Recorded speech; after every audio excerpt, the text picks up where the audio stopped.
Hello, my name is Lucina Balian.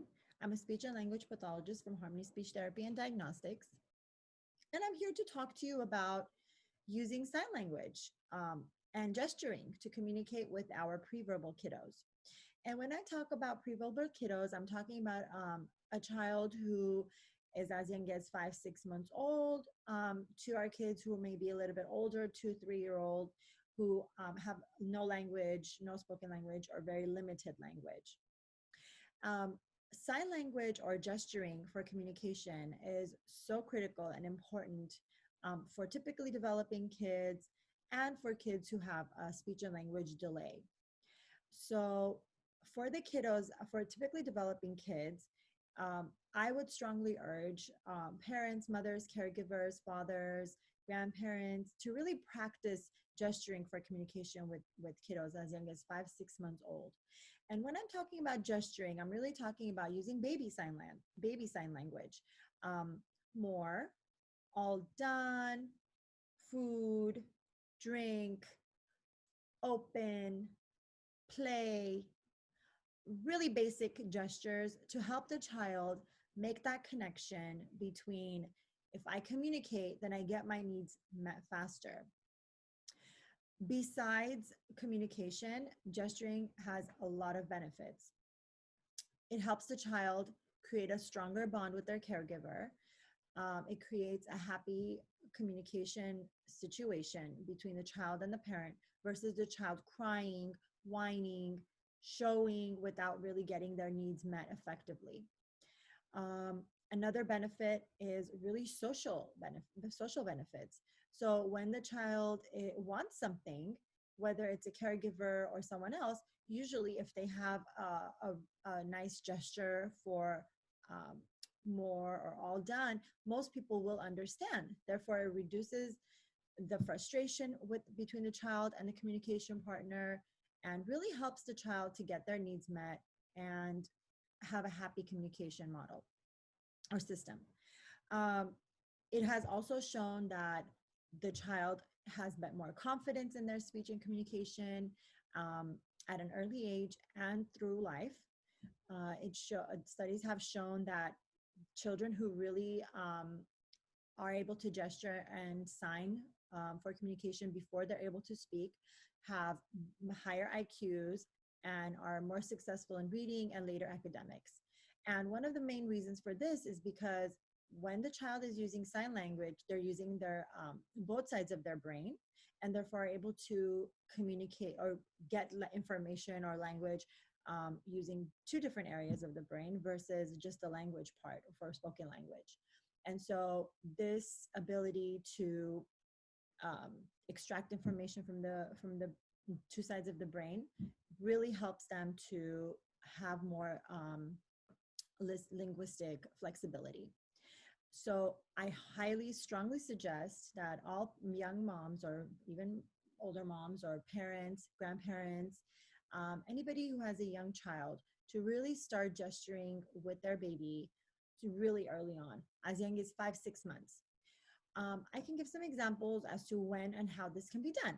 So, for example, when you're sitting down to feed your child their baby food, when they're able to sit in a high chair, and you're feeding the baby, I would strongly suggest that parents refrain from using electronics as a form of entertainment for the child while they're eating, and instead really connect, engage with the child during the time of feeding, and establish eye contact with the child and establish a sense of communication even at that early age by really looking for the child's signals when they're eating, if they want more, if they don't want more of the food that they're being offered. For example, if you're offering the child their fifth bite and you see that they're not really into it, they don't want to eat anymore, you might say, "Oh, all done," and then put the food away if you know that they're done. Or when they're at their first or second bite and they're really eager to eat, you might pause for a moment and say, more, and then give them that bite. So you're basically teaching the child that yes, when they're showing you by either coming forward or opening their mouth that they want the next bite, you're going to offer that, and you're showing the gesture of more, and they're making that connection between, yes, I want more, and my mommy's showing this is more, and then I'm getting my food. And the same goes for all done. So they're thinking, okay, I don't want any more, and mommy's showing me all done. Okay, this means that I'm all done. And in the future, after doing this maybe 100 times, 200 times even, the child will make that connection that, okay, well, I don't want any more. So instead of whining, crying, moving my head away, or wiggling around, I might do this, and mom will understand that I don't want any more.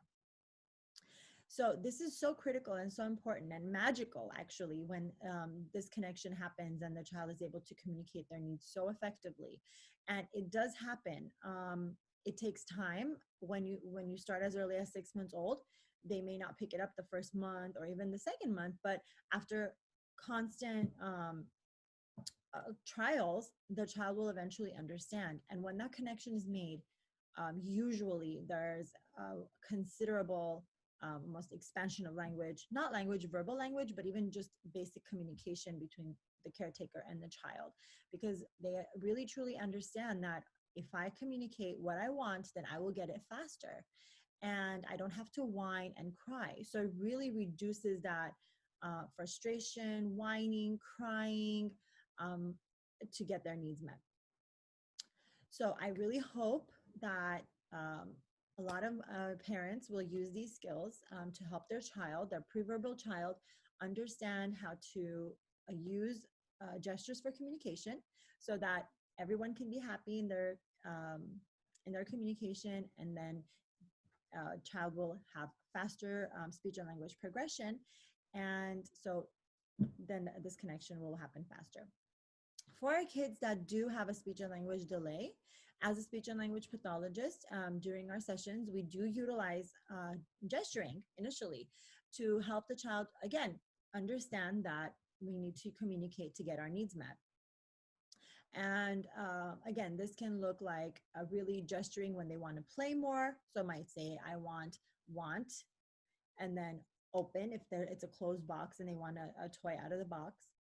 And really helping them to understand that they really need to establish that communication before they get their needs met. I hope this was helpful. We will definitely be posting more of these tutorials, and please like and subscribe and leave a comment if you'd like to see more of a topic, or more other types of tutorials that we can do. Thank you so much, and see you next time.